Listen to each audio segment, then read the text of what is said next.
샘플링 디스트리뷰션에 대해서 설명하겠습니다. 샘플링 디스트리뷰션은 그냥 이해를 하지 말고 정확히 이해하셔야 됩니다. 샘플링 디스트리뷰션은 샘플 평균들의 디스트리뷰션을 말합니다. 샘플 평균들의 디스트리뷰션이란 어느 파퓰레이션이 있을 적에 어느 파퓰레이션이 여기에 이렇게 존재합니다. 그죠? 이렇게 파퓰레이션이 있을 적에 파퓰레이션에서 샘플링을 해서 샘플의 평균을 구합니다. 그죠? 샘플의 평균을 구하고 샘플의 평균을 구한 후에 다시 이 샘플을 위로 이렇게 넣고 두 번째 샘플 구합니다. 그죠? 그리고 그 샘플의 평균을 구해서 기록을 하고 다시 이것을 파퓰레이션으로 넣고 다시 세 번째 샘플을 구합니다. 그래서 평균을 구해서 기록을 하고 다시 이거를 파퓰레이션에 넣고 해서 이렇게 샘플 평균들을 계속 모아 봅니다. 그죠? 이 모아놓은 집합을 이야기를 합니다. 그래서 이 이야기는 말이에요. 여기서 있는 이 이야기는 샘플링 디스트리뷰션이라고도 이야기를 하고 샘플링 디스트리뷰션이라고도 이야기하고 혹은 디스트리뷰션 오브 샘플 민스라고도 이야기합니다. 혹은 선생님이 영어를 정확히 이해하고서 말하는지 모르겠는데 distribution of the 하고 sample mean 이렇게도 이야기를 하는 걸로 알고 있습니다.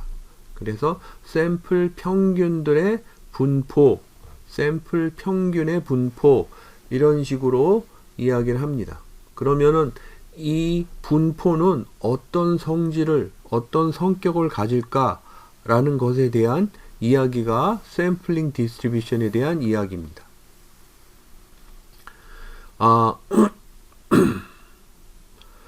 그 이야기를 하기에 앞서서 예를 들기 위해서 선생님이 여기에 있는 것처럼 우리나라 대학생의 커뮤니케이션 어프리엔션 지수가 평균이 70이고 그 다음에 스탠다드 디비에이션이 15인 특징을 갖는다라고 가정을 하고 여기에서 이걸 가지고서 샘플링 디스트리뷰션을 이렇게 한다고 하는 가상의 실험을 생각해 보려고 합니다. 그래서 이거를 따져보면은 좀 지우고 다시 쓰죠. 그죠? 그래서 여기 있는 거를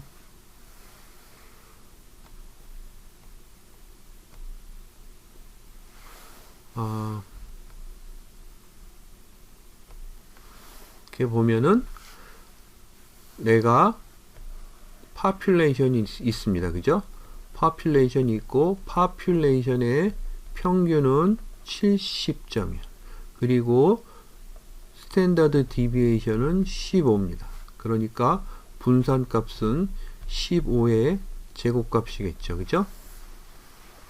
아무튼 이렇게 있을 적에 내가 n은 파퓰레이션인 숫자인 샘플링을 한다고 가정을 하자고요. 여기 있는 이 얘기는 뭐냐면은 내가 샘플을 뽑아서 그 평균을 내보려고 하는데 그 샘플의 크기가 말이에요. 그죠? 샘플의 크기가 파퓰레이션하고 같다는 얘기입니다. 그래서 여기서 보면은 이게 n이죠. 그죠? 그런데 이때 샘플의 크기는 n과 같다는 뜻입니다. 이때 샘플의 평균은 무엇이 될까요? 당연히 70이 됩니다. 그죠? 그리고 나서 이거를 파퓰레이션에 넣고 다시 한번 샘플을 뽑습니다. 그죠? 샘플을 뽑아서 두 번째 샘플을 구했을 적에 이 샘플도 샘플의 크기는 파퓰레이션과 같죠. 그죠? 같다고 했을 적에 두 번째 샘플의 평균은 무엇이 될까요? 똑같이 70이 됩니다. 그죠? 그리고 이거를 다시 파퓰레이션에 넣고서 세 번째 샘플을 뽑아도 샘플의 평균은 몇이 되죠? 70이 됩니다.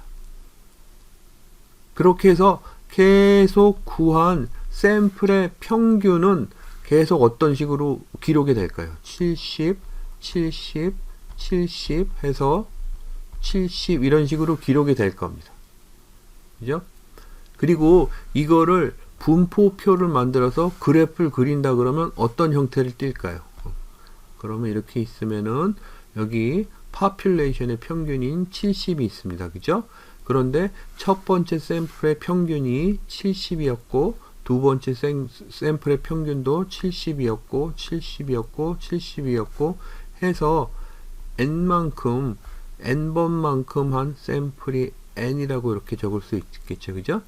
그럼 n번만큼 x가 이렇게 있을 겁니다. 그죠? 그리고 이 분포는 어떤 두께를 가지지 않고 일직선상에 나란히 이렇게 놓이게 될 겁니다. 그러면 이 분포에 이런 일직선상 분포의 스탠다드 디비에이션 값은 무엇이 될까요? 선생님이 이거를 이런 식으로 쓸 수 있습니다. 그죠? 뭐라고 하냐면 샘플 평균들의 스탠다드 디비에이션 값이 무엇이 될까요? 라고 이렇게 적을 수 있습니다. 그죠? 무엇이 되죠? 0입니다. 그죠? 변하질 않아요. 모두 다 70이니까 변하지 않으니까 이 스탠다드 디비에이션 값은 0이 됩니다. 근데 이거는 익스트림한 케이스예요. 뭐냐 하면은 population의 숫자만큼 샘플링을 해서 그거를 계속 무한 반복했을 적에 샘플링 디스트리뷰션은 어떤 특징을 갖느냐 라고 해서 선생님이 그 이야기를 한 겁니다.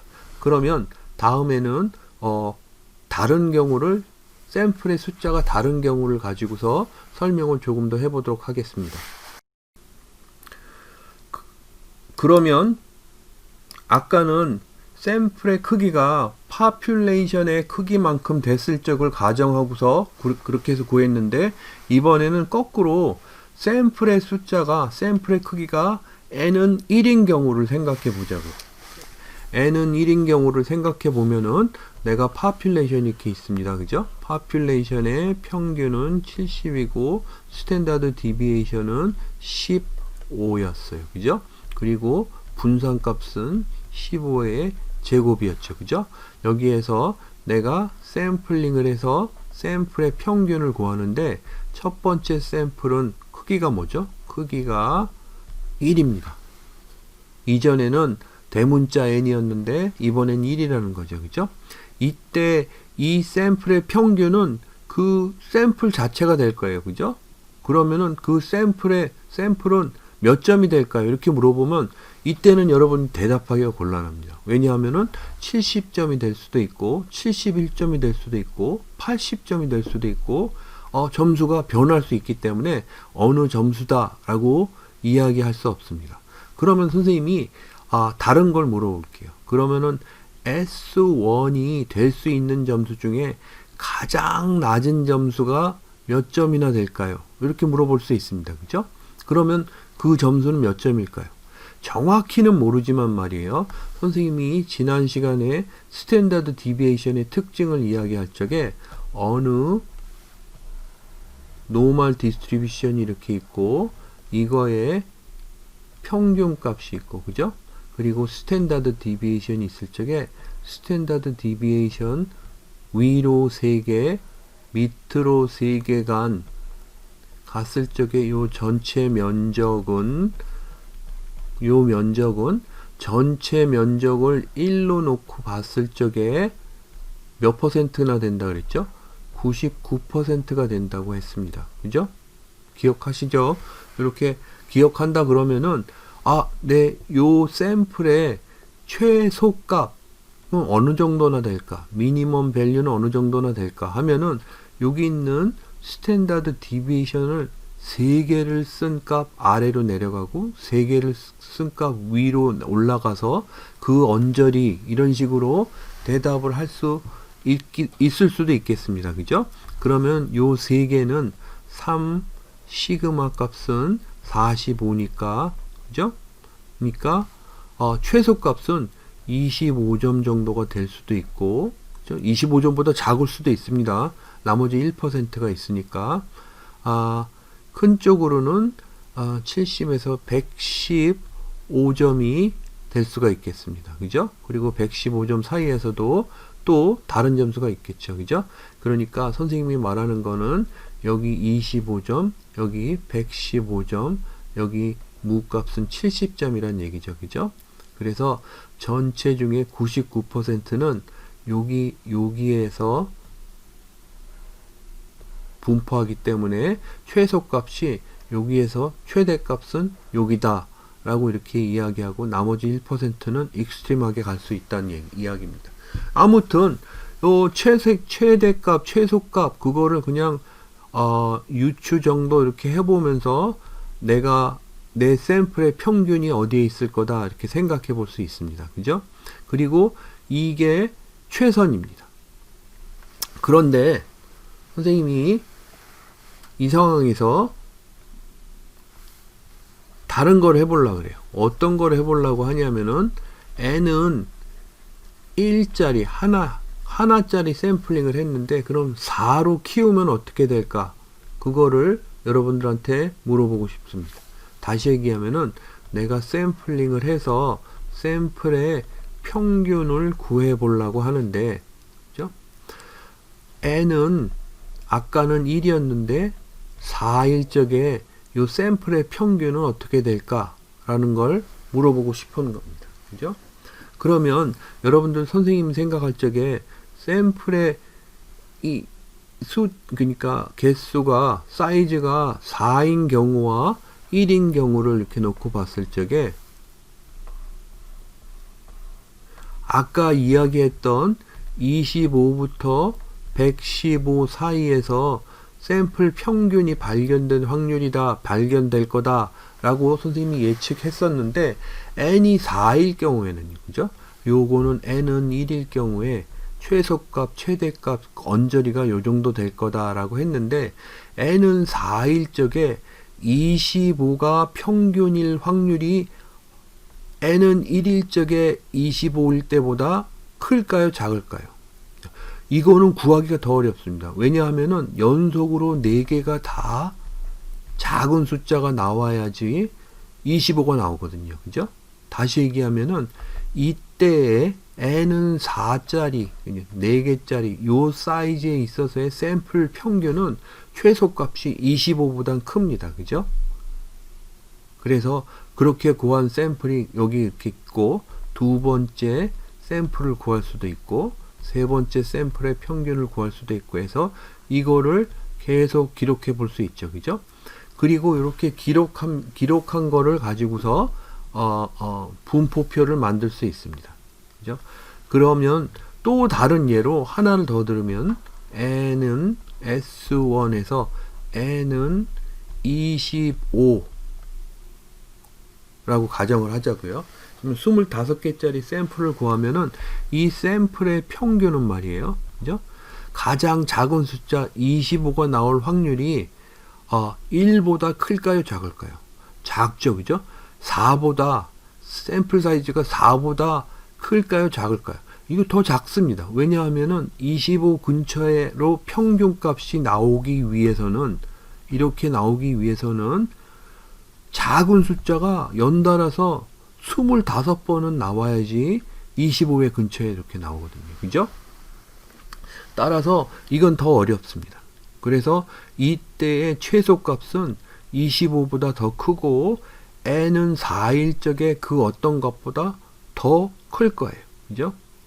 그리고 그것들이 어떤 분포를 이룰 겁니다. 그죠? 그래서 첫 번째 샘플 나오고 두 번째 샘플의 평균은 뭐가 나오고 세 번째 샘플의 평균은, 그죠? 뭐가 나오고 해서 그걸 계속 기록한다는 뜻입니다. 그죠? 그런데 선생님이 여기서 이렇게 이야기한 거를 종합해서 그냥 이미지너리하게 상상적으로 생각을 해보면은 이런 경우입니다. 뭐냐 하면은 내가 샘플의 평균을 기록을 해서 그걸 디스트리뷰션 곡선을 만든다고 할 적에 n은 여기가 평균해서 파퓰레이션의 평균이라고 하자고요. 70 이렇게 했을 적에 n은 파퓰레이션의 숫자만큼인 경우에는 모든 분포가 말이에요. 그죠? 이렇게 한 줄로 나란히 씁니다. 그죠? 그리고 요 각각의 요 점은 무엇을 의미하냐면은 샘플의 평균을 의미를 합니다. 그죠? 그리고 이 샘플의 평균은 베리하지를 않아요. 변하지 않습니다. 그래서 이때의 스탠다드 디비에이션은 0이다 라는 이야기를 했습니다. 근데 반대로 얘기를 하면은, 반대로 n은 1인 경우를 이야기를 하면은 이때 최소값은 파퓰레이션의 최소값도 나올 수 있고 하니까 아마 이런 분포를 이렇게 그릴 거예요. 그죠? 이런 분포가 이렇게 놓고 보면은 어떤 의미를 갖냐 하면은 이쪽에 최소값, 최대값 하고 여기에 제일 많이 나오는 요 값은 선생님이 이거는 그냥 예측이라고 할 수도 있겠는데 파퓰레이션의 평균 70이 가장 많이 나올 확률이 있을 거예요. 그죠? 그러니까 n은 1인 경우에 샘플 평균들의 집합은 70을 중심으로 이런 분포를 이루고 이때 이 분포, 이 분산값, 스탠다드 디비에이션 값은 아마도 파퓰레이션의 그것과 비슷할 수 있겠다라고 예측해 볼 수 있습니다. 그런데 선생님이 이후에 n은 4짜리, n은 4개짜리 샘플링은 어떨까요? 했을 적에 n은 4개짜리 샘플링에 요 샘플 평균들을 계속 모아 놓은 거에 미니멈 값은 여기 n은 1일 때보다 작다고 했습니다. 그죠? 그러니까 아마 이런 분포를 이렇게 그릴 수 있습니다. 그죠? 이게 n은 4일 적의 이야기입니다. 그죠? 그리고 n은 그럼 25인 경우에는 어떨까 하면은 25인 경우에는 더 모일 거예요. 그죠? 이런 식으로. 그러면 n은 100인 경우에는 어떨까? 라고 하면 100인 경우엔 더 모일 거예요. 그죠? 이런 식으로. 이렇게. 그러다가 n은 이 파퓰레이션의 n만큼이라 그러면은 한 줄로 이렇게 수렴하는 거죠. 그죠? 그래서 그런 성격을 가질 것이다 라고 예측해 볼 수 있습니다. 선생님이 그림이 많이 삐뚤어졌는데 요 그림이 가지고 있는 의미하는 거를 따져보자고요. 그죠? 그림이 이렇게 삐뚤어졌는데 다시 한번 그려서 설명을 해보도록 하겠습니다. 그래서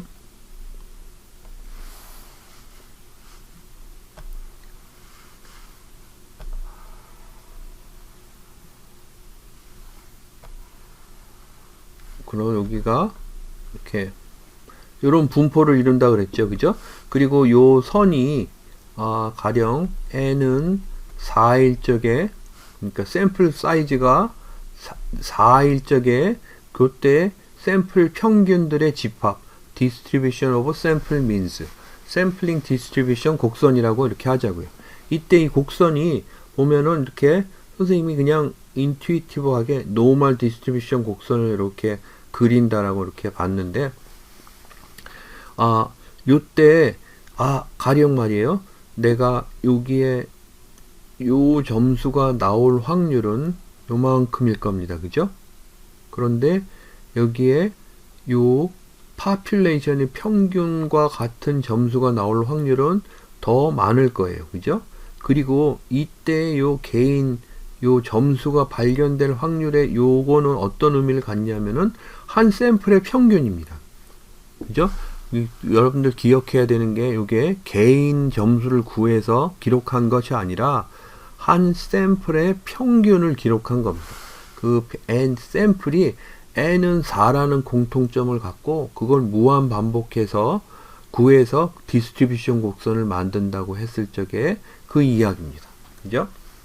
그러면 내가 여기에 있는 요 점수의 샘플 평균이 나올 확률이 어느 정도나 될까? 그러면 요만큼 됩니다라고 이야기할 수 있어요. 그죠? 그리고 이거는 더 많다라고 이야기할 수 있고 가운데에서 이렇게 발견되면 더 많다라고 이야기할 수 있고 하는데 그러면 내가 만약에 이 디스트리뷰션 곡선의 특징을 이야기할 수 있으면 그러면 이 확률을 알아낼 수 있다는 이야기입니다. 그죠? 얼마나 요 점수에서 샘플 평균이 발견된 확률이 어느 정도나 될까를 알아낼 수 있다는 얘기죠.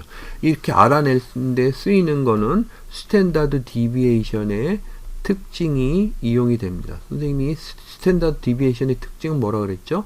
평균을 중심으로 플러스 마이너스 1 스탠다드 디비에이션이 갔을 적에 그때는 전체를 1로 놓고 볼 적에 68%라고 했습니다. 그죠?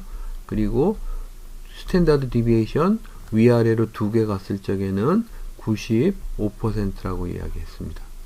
그리고 세 개 갔을 적에는 몇이라고 그랬죠? 99%라고 얘기했습니다. 만약에 내가 n은 4짜리가 이렇게 있을 적에 이때 스탠다드 디비에이션 값을 알면요.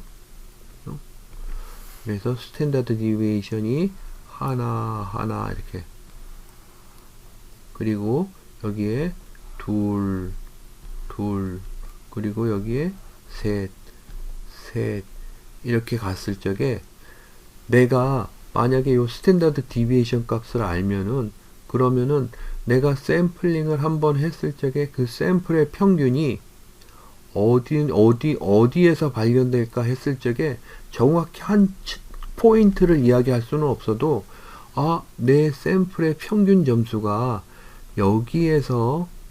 여기 사이에서 발견될 확률이 95%다. 이런 식으로는 이야기할 수 있습니다.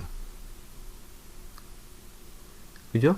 n은 4짜리 샘플링을 했을 적에 그 샘플의 평균이 여기 점수 사이에서 발견된 확률이 95%다.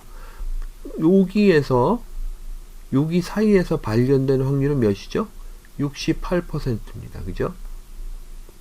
그리고 이렇게 세 개까지 간 요거는 몇 퍼센트죠? 99%입니다. 그죠? 그러면 요 스탠다드 디비에이션 값은 뭐냐 라고 하는 게 문제가 되죠. 그죠? 그런데 학자들이 계산을 해 보니까 요때 요 스탠다드 디비에이션은 어떤 특징을 갖냐면 요 스탠다드 디비에이션은 선생님이 이렇게 써볼게요. 스탠다드 디비에이션인데 샘플 평균들의 스탠다드 디비에이션 값 이런 식으로 적죠. 그죠? 요거는 요 파퓰레이션의 특징이 이렇게 있었다고 했잖아요. 그죠? 그 파퓰레이션의 스탠다드 디비에이션을 루트 n으로 나눠준 요것이 여기 있는 요 스탠다드 디비에이션 값이 되더라 라는 이야기입니다. 그죠? 그러니까 여러분들 여기 있는 요거는 n은 몇 일대의 스탠다드 디비에이션 값을 이야기하는 겁니다. n은 4일 적의 샘플 평균들의 집합에서의 스탠다드 디비에이션 값을 이야기하는 겁니다. 그래서 이 경우에는 n은 4니까 루트 4분의 위는 뭐였죠? 15죠. 그죠? 그러니까 7.5겠죠. 그죠? 요게 스탠다드 디비에이션이에요. 그죠? 그리고 선생님이 여기 가운데 무값은 파퓰레이션의 무값과 같을 거라고 이렇게 이야기를 했으니까 선생님이 여기에 이렇게 아까 뭐였죠? 70이었어요. 그죠? 그러면 70을 중심으로 해서 77.5하고 그죠? 62.5 요 사이에서 62.5가 여기 있죠. 그죠? 그리고 여기가 77.5입니다. 그죠? 그러니까 내가 n은 4인 샘플링을 해서 그 샘플의 평균이 62.5하고 77.5 사이에서 발견될 확률이 그 샘플의 평균이 요 사이에서 존재할 확률이 몇 퍼센트란 얘기죠? 95%란 얘기입니다. 95%가 아니죠. 선생님 잘못 얘기했네요. 여기 하나 갔으니까, 그죠? 여기 하나 갔으니까, 요거는 여기죠? 62.5가 여기죠. 그죠? 여기가 77.5죠. 그죠? 그리고 여기는 요 점수가 아니라 15점이 내려간, 그죠? 그래서 70에서 15점 내려간 55점에서 85점, 그죠? 85점 사이에서. 따라서 요때 62.5에서 77.5점 사이에서 샘플의 평균이 발견된 확률은 68%가 맞겠네요. 그죠? 그리고 55점에서 15점을 더하면 85점. 그죠? 요 사이에서 샘플의 평균이 발견될 확률은 95%인 거죠. 그죠? 만약에 99%는 어떤 식으로 되죠? 여기다 다시 7.5를 더한 점수가 되겠죠. 그죠? 그래서 그 점수가 이렇게 뭐든 나오면은 그게 이렇게 될 겁니다. 그죠? 그래서 선생님이 이야기하고 싶은 게 샘플링 디스트리뷰션은 무엇을 의미한다고 그랬죠? 샘플 평균들의 집합을 의미한다고 그랬습니다. 그 샘플 평균들의 집합은 노멀 디스트리뷰션 곡선처럼 이렇게 노멀 디스트리뷰션 곡선을 이루고 그 샘플 평균들의 평균은 선생님 그걸 이런 식으로 적을 수 있습니다. 그죠? 샘플 평균들의 평균은 파퓰레이션의 평균인 70점이 될 테고, 그죠? 그리고 이 샘플 평균들의 스탠다드 디비에이션은 루트 n분의 시그마 값이 될 것이다 라고 이렇게 이야기를 했습니다. 그죠? n은 4인 경우에는 루트 4가 되죠. 그죠? n은 가령 100인 경우에는 몇이 되죠? 100인 경우에는 10분의 시그마가 되죠. 그죠? 이 경우에는 지금 경우에는 n은 4인 경우에는 2분의 시그마인데 더 이렇게 작아진다는 얘기죠. 그죠? 그래서 요것이 샘플링 디스트리뷰션의 요점입니다.